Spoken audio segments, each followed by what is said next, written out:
Bem-vindo mais uma vez ao canal da família Potter. Bem-vindo à sala comunal da Grifinória.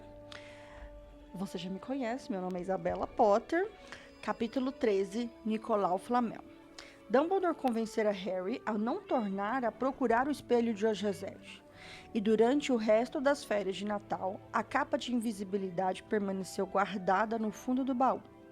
Harry gostaria de poder esquecer o que vira no espelho com a mesma facilidade, mas não conseguiu.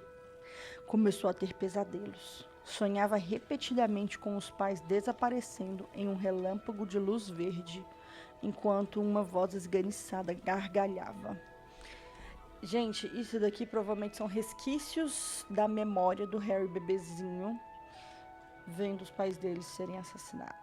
Porque isso é um trauma muito grande, né? Por mais que seja um bebê e teoricamente não se lembre, é uma coisa que fica ali em algum lugar do cérebro guardada para sempre. E luz verde é a luz que faz o Avada Kedavra. Eu acho que... Não, eu acho não. Até esse momento, o Harry... Eu tenho certeza, né? Não, eu acho. Até esse momento, o Harry nunca viu um Avada Kedavra na vida dele. Ele não sabe que é uma luz verde. E essa gargalhada, provavelmente de Voldemort. Está vendo? Dumbledore tinha razão. Aquele espelho podia deixar você maluco, disse Rony, quando Harry lhe contou os sonhos. Hermione, que voltou um dia antes do período letivo começar, viu as coisas de outro modo.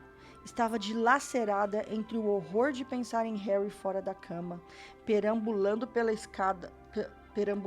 escola 3 noites seguidas, e se Filch tivesse te apanhado? E o desapontamento que ele não tivesse ao menos descoberto quem era Nicolau Flamel. Quase perdera as esperanças de encontrar Flamel em um livro da biblioteca, embora Harry tivesse certeza de que lera o nome em algum lugar. Quando o novo período letivo começou, eles voltaram a folhear... Calma. Harry tem certeza que leu o nome em algum lugar. E leu, porque nós lemos este nome aqui já, lá bem no começo. E não vou contar nada. Vamos aguardar o momento dele lembrar onde ele viu esse nome. Quando o novo período letivo começou, eles voltaram a folhear os livros durante os 10 minutos de intervalo entre as aulas. Nossa, então é pouca coisa para dar tempo de ir até a biblioteca, de folhear, procurar o nome do Nicolau e ir para outra aula. Porque o castelo é grande, né? Harry tinha ainda menos tempo do que os outros dois, porque o treino de quadribol recomeçara. Olívio estava puxando pelo time como nunca fizera antes. Até mesmo as chuvas intermináveis que substituíram as nevadas não conseguiam esmorecer a sua animação. Os Weasley reclamavam que Olívio estava se tornando fanático, mas Harry o apoiava. Se ganhassem a próxima partida contra Lufa-Lufa, passariam à frente da Sonserina no campeonato das casas pela primeira vez em 7 anos. Além do desejo de ganhar, Harry descobriu que tinha menos pesadelos quando voltava exausto dos treinos, porque estava tão cansado, né, que não conseguia, que o sono era profundo. Então, durante um treino particularmente chuvoso e enlameado, Olívio deu uma notícia ruim ao time. Acabara de se enfurecer com os Weasley, que davam mergulhos violentos um sobre o outro e fingiam cair das vassouras. Vocês querem parar de se comportar feito bobos? Berrou. Isso é o tipo de atitude que vai fazer a gente perder o jogo. Snape vai apitar dessa vez e vai procurar qualquer desculpa para tirar pontos da Grifinória. George Weasley realmente caiu da vassoura ao ouvir isso. Snape vai apitar o jogo? Perguntou, embolando as palavras com a boca cheia de lama. Quando foi na vida que ele apitou um jogo de quadribol? Ele não vai ser imparcial se tivermos chance de passar à frente da Sonserina. O resto do time pousou ao lado de Jorge para reclamar também. A culpa não é minha, disse Olívio. Nós é que vamos ter de nos cuidar e jogar uma partida limpa, para não dar a Snape a desculpa para implicar conosco. Ah, gente, é muito difícil, né? Pode estar tudo certo, o Snape vai arranjar alguma coisa, alguma implicância com o que está certo. Os outros jogadores se demoraram, conversando no final do treino como sempre faziam, mas Harry rumou direto para a sala comunal da Grifinória, onde encontrou Rony e Hermione jogando xadrez. Xadrez era a única coisa em que Hermione perdia. uma experiência que Ron e Harry achavam que lhe fazia muito bem. Interessante a Hermione perder no xadrez. Não fale comigo agora, pediu Rony quando Harry se sentou ao seu lado. Preciso me concentrar. Aí viu a cara de Harry. O que aconteceu com você? Está com uma cara horrível. Falando baixinho para ninguém mais ouvir, Harry contou aos dois o desejo sinistro e súbito de Snape de ser juiz de quadribol. Não jogue, disse Hermione na mesma hora. Diga que está doente, aconselhou Rony. Finge que quebrou a perna, sugeriu Hermione. Quebre a perna de verdade, insistiu Rony. Não posso, respondeu Harry. Não temos apanhador reserva. Se eu fujo, a Grifinória não vai poder jogar. Naquele momento, Neville entrou aos tombos na sala comunal. Como conseguiria passar pelo buraco do retrato, ninguém sabia, porque tinha as pernas grudadas, pelo que eles imediatamente reconheceram ser o feitiço da perna presa. Devia ter precisado andar aos pulos como um coelho até a torre da Grifinória. Todo mundo caiu na gargalhada, menos Hermione, que ficou de pé em um salto e fez um contrafeitiço. As pernas de Neville se separaram e ele se endireitou, tremendo. O que aconteceu? Perguntou Hermione, levando-o para se sentar com Harry e Rony. Malfoy, disse Neville com a voz trêmula. Encontrei-o na saída da biblioteca. Ele disse que estava procurando alguém em quem praticar o feitiço. Vá procurar a professora Minerva, insistiu Hermione. Dê para ele. Neville sacudiu a cabeça. Não quero mais confusão, murmurou. Você tem de enfrentá-lo, Neville, disse Rony. Ele está acostumado a pisar nas pessoas, mas não há razão para você se deitar aos pés dele para facilitar. Não precisa me dizer que não sou bastante corajoso para pertencer à Grifinória. Draco já fez isso, disse Neville engasgado. Harry apalpou o bolso de suas vestes e tirou um sapo de chocolate. O último da caixa que Hermione lhe dera no Natal.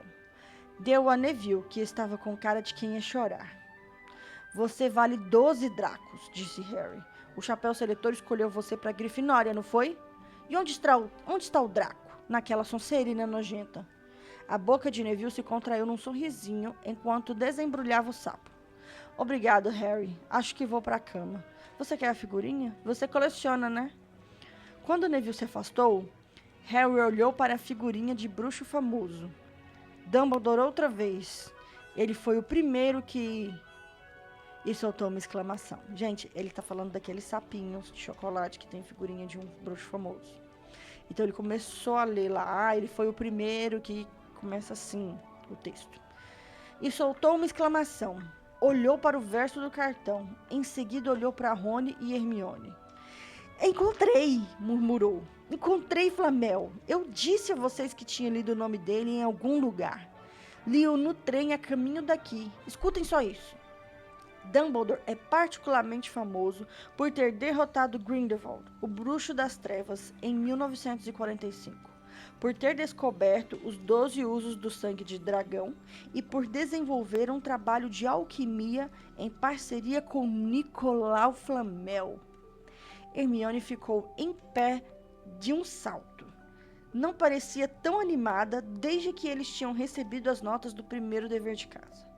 Não saiam daqui, disse ela e saiu escada acima em direção aos dormitórios das meninas. Harry e Rony mal tiveram tempo de trocar um olhar intrigado e ela já estava correndo de volta, com um enorme livro velho nos braços. Nunca pensei em olhar aqui, falou excitada. Tirei-o da biblioteca há semanas para me distrair um pouco. Distrair? Admirou-se Rony, mas Hermione mandou-o ficar quieto, enquanto procurava alguma coisa, e recomeçou a folhear as páginas do livro, ansiosa, resmungando para si mesma. Finalmente encontrou o que procurava. Eu sabia. Já podemos falar? Perguntou Rony de mau humor. Hermione não lhe deu resposta. Nicolau Flamel, sussurrou ela teatralmente. É, ao que se sabe, a única pessoa que produziu a pedra filosofal. A frase não teve bem o efeito que ela esperava. Ao quê? Exclamaram Harry e Rony. Ah, francamente, vocês dois não leem. Olhem isso, leia aqui. Ela empurrou o livro para os dois que leram. O antigo estudo da alquimia, tá escrito no livro isso daqui, tá? Que eu tô lendo agora. O antigo estudo da alquimia preocupava-se com a produção da pedra filosofal, uma substância lendária com poderes fantásticos. A pedra pode transformar qualquer metal em ouro puro. Produz também o elixir da vida, que torna quem o bebe imortal. Falou-se muito da pedra filosofal durante séculos, mas a única pedra que existe presentemente pertence ao senhor Nicolau Flamel, alquimista e amante da ópera. O senhor Flamel, que comemorou o seu 665º aniversário no ano passado, leva uma vida tranquila em Devon com sua mulher, Perenelle, 658 anos. Ele e a esposa tinham mais de meio século de vida.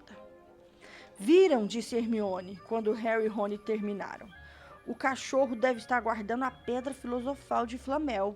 Aposto que ele pediu a Dumbledore que guardasse em segurança, porque são amigos e ele sabia que alguém andava atrás dela. Esse é o motivo porque Dumbledore quis transferir a pedra de Gringotts. Uma pedra que produz ouro e não deixa a gente morrer, exclamou Harry. Não admira que Snape ande atrás dela. Qualquer um andaria. E não admira que não conseguíssemos encontrar Flamel em estudos avançados recentes em magia, disse Rony. Ele não é bem recente. Se já fez 665 anos, não é mesmo? Lembra que quando eles estavam lendo os livros, procurando os livros na biblioteca, tudo era sobre magia moderna, coisa do século XX, não sei o que atual. Por isso que eles não achavam. Eu pedi para vocês prestarem atenção nisso, né? E foi por isso, porque não é nada recente. Na manhã seguinte, na sala de defesa contra as artes das trevas, enquanto copiavam as diferentes maneiras de tratar mordidas de lobisomem, Harry e Rony continuavam a discutir o que fariam com uma pedra filosofal se tivessem uma. Somente quando Rony disse que compraria o próprio time de quadribol foi que Harry se lembrou de Snape e da partida que se aproximava. Eu vou jogar, disse a Rony e a Hermione. Se não fizer isso, o pessoal da Sonserina vai pensar que tenho medo de encarar Snape. Vou mostrar a eles. Vamos tirar aquele sorriso da cara deles se vencermos. Desde que a gente não acabe tirando você da quadra, disse Hermione. À medida que a partida se aproximava, porém, Harry foi ficando cada vez mais nervoso, mesmo que negasse isso para Rony e Hermione. O resto do time também não estavam tão calmo assim. A ideia de passar à frente da Sonserina no campeonato das casas era maravilhosa.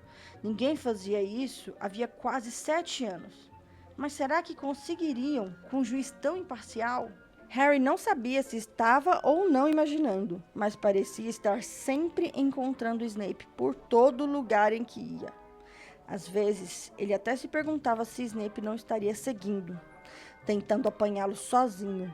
As aulas de poções estavam se transformando numa espécie de tortura semanal, de tão ruim que Snape era com Harry.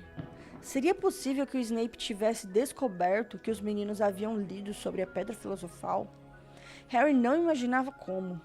No entanto, por vezes tinha a horrível sensação de que Snape podia ler pensamentos. Isso daqui é interessante, porque fala de uma habilidade que o Snape realmente tem, tá? Que a gente só vai descobrir... Deixa eu ver se eu lembro. Lá no livro da Ordem da Fênix, tá? Que ele realmente tem essa habilidade, essa magia que ele consegue quando lê os pensamentos da pessoa, sim. Harry sabia que, quando lhe desejassem boa sorte à porta do vestiário na tarde seguinte, Rony e Hermione estariam se perguntando se o veriam vivo outra vez. Isso não era o que se poderia chamar de consolo. Harry mal ouviu uma palavra da conversa de Olívio para animar os jogadores enquanto vestia o uniforme de quadribol e apanhava sua Nimbus 2000. Entre mentes, Rony e Hermione tinham encontrado um lugar na arquibancada junto a Neville, que não conseguia entender por que eles estavam tão sérios e tão pouco porque haviam trazido as varinhas para o jogo. Gente, como assim? Eu achava que eles andavam com a varinha para tudo quanto é canto. Então, eles não levavam a varinha para os jogos de quadribol? porque o Neville achou estranho eles estarem com as varinhas no jogo.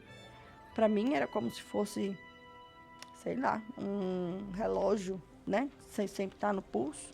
A varinha lá, um acessório que você não pode se desvencilhar dela nunca. Eu nunca ficaria sem minha varinha. Mal sabia Harry que Rony e Hermione tinham andando praticando secretamente o feitiço da perna presa. Tinham tido essa ideia ao verem Draco usá-lo contra Neville, e estavam preparados para usá-lo contra Snape se ele desse o menor sinal de querer machucar Harry. Agora não esqueça, é Locomotor Mortis, cochichou Hermione enquanto Rony escondia a varinha na manga. Eu sei, respondeu Rony com maus modos, não chateia. Mas no vestiário, Olívio puxava Harry para o lado. Não quero pressioná-lo, Potter, mas se há um dia em que precisamos agarrar o pomo logo de saída, é hoje. Termine o jogo antes que Snape possa favorecer Lufa-Lufa demais. Pelo menos é contra Lufa-Lufa, né? Porque se fosse contra a Sonserina, ia ser pior ainda. Lufa-Lufa, o Snape já vai atrapalhar a Grifinória, com certeza. Agora, se fosse contra a Sonserina, perdeu. A Grifinória podia dar como perdido o jogo. A escola inteira está lá fora, disse Fred Weasley, espiando para fora da porta. Até mesmo? Putz, Dumbledore veio assistir. O coração de Harry deu um salto. Dumbledore? Disse, correndo até a porta para se certificar. Fred tinha razão. Não havia como confundir aquela barba prateada. Harry poderia ter dado uma grande gargalhada de alívio. Estava seguro. Simplesmente não havia jeito de Snape ousar machucá-lo se Dumbledore estivesse assistindo. Sim, com certeza. Mas não significa que ele não ia tentar sabotar o jogo a favor da Lufa-Lufa e contra a Grifinória. Talvez fosse por isso que Snape estava com a cara tão zangada na hora em que os times entraram em campo. Uma coisa em que Rony também reparou. Nunca vi Snape com uma cara tão feia, disse a Hermione. Olhe, começou. Ai! Alguém cutucara Rony na cabeça. Era Draco. Ah, desculpe, Weasley, não vi você aí. Draco deu um largo sorriso para Crabbe e Goyle. Quanto tempo será que Potter vai se aguentar na vassoura dessa vez? Alguém quer apostar? E você, Weasley? Rony não respondeu. Snape acabara de aplicar uma penalidade na Grifinória, porque George e Weasley mandaram um balaço nele. Também, né, George? Hermione, que mantinha todos os dedos cruzados no colo, apertava os olhos fixos em Harry, que circulava sobre os jogadores como falcão à procura do pomo. Sabe como eu acho que eles escolheram os jogadores para o time da Grifinória? Disse Draco bem alto alguns minutos depois, quando Snape aplicou uma nova penalidade na Grifinória sem a menor razão. Escolhem as pessoas que dão pena. Vê só, o Potter, que não tem pais, depois o Weasley, que não tem dinheiro. Você também devia estar no time, Longbottom. Você não tem miolos. Nossa, que raiva desse Draco, hein? Eu valho 12 Dracos, Malfoy, gaguejou ele. Ele falou gaguejando, né? Não falou dessa maneira que eu falei. Draco, Crabbe e Goyle rolaram de rir, mas Rony, que continuava sem coragem de despregar os olhos do jogo, disse: Isso mesmo, responda a ele, Neville. Longbottom, se miolos fossem ouro, você seria mais pobre do que os Weasley. E isso já é muita coisa. Os nervos de Rony já estavam esticados ao máximo de tanta preocupação com Harry. Estou lhe avisando, Draco, mais uma palavra. Rony, disse Hermione de repente. Harry! Que? Onde? Harry, inesperadamente, deram um mergulho espetacular que provocou exclamações e vivas da torcida. Hermione se levantou, os dedos cruzados na boca, enquanto Harry voava para o chão como uma bala. Você está com sorte, Weasley. Potter com certeza localizou dinheiro no chão, disse Draco. Rony reagiu. Antes que o Draco soubesse o que estava acontecendo, Rony partiu para cima dele e o derrubou no chão. Neville hesitou, depois pulou o encosto da cadeira para ajudar. Vamos, Harry! Hermione gritou, pulando em cima da cadeira para observar Harry se precipitar na direção de Snape. Ela nem sequer reparou que Draco e Rony estavam embolados embaixo de sua cadeira. Nem nos pés arrastados e gritos que saíam do redemoinho de socos que era Neville, Crabbe e Goyle. No alto, eu acho que essa cena seria muito engraçada. No alto, Snape virou na vassoura bem em tempo de ver uma coisa vermelha passar veloz por ele. Quase que o Harry pega o Snape, deixando de atingi-lo por centímetros. E no segundo seguinte, Harry saía do mergulho, o braço erguido em triunfo, o pomo seguro na mão. Oh, glória! As arquibancadas explodiram. Tinha que ser um recorde. Ninguém era capaz de se lembrar do pomo ter sido agarrado tão depressa. Rony, cadê você? A partida terminou. Harry ganhou. Nós ganhamos. Grifinória está na frente, gritava Hermione, dançando da cadeira para o chão e dali para a cadeira e se abraçando com Parvati na fila da frente. Harry saltou da vassoura antes de chegar ao solo. Não conseguia acreditar. Agarrara. O jogo terminou. Nem chegara a durar 5 minutos. Quando Grifinória invadiu o campo, ele viu Snape pousar ali perto, a cara branca e os lábios contraídos. Depois, Harry sentiu uma mão no seu ombro, ergueu a cabeça e se deparou com o rosto sorridente de Dumbledore.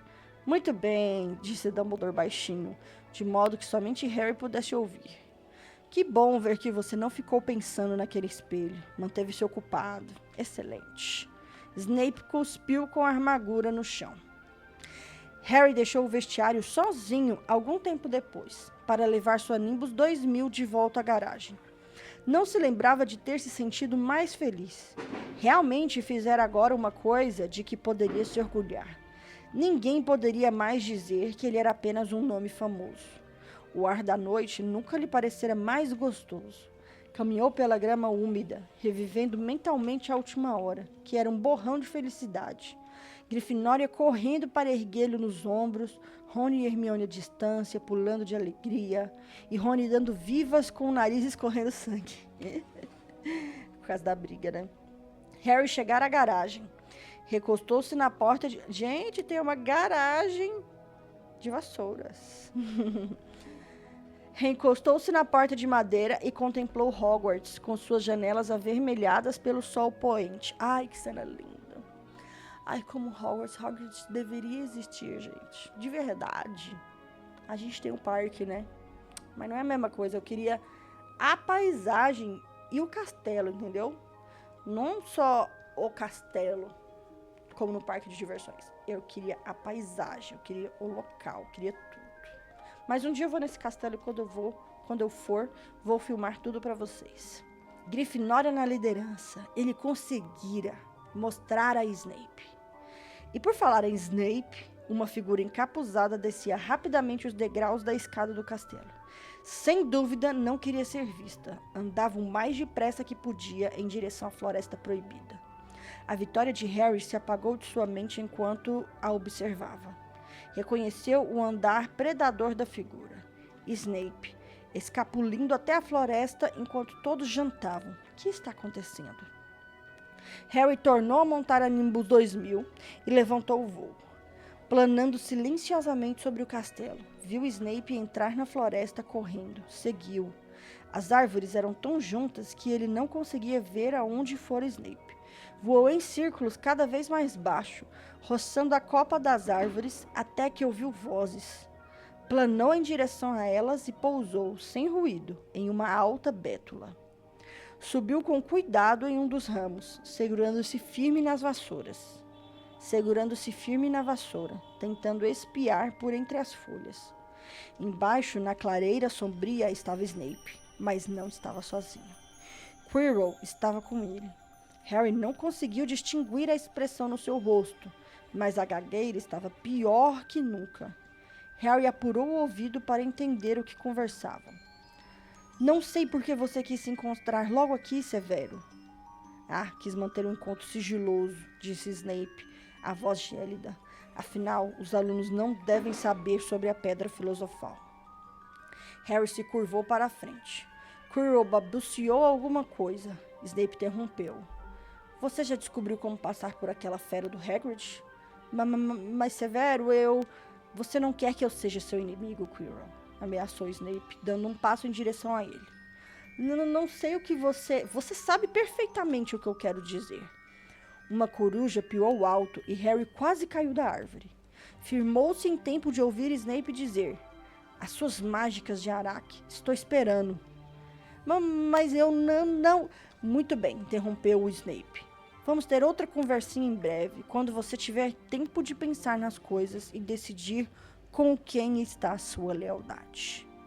E jogando a capa por cima da cabeça, saiu da clareira.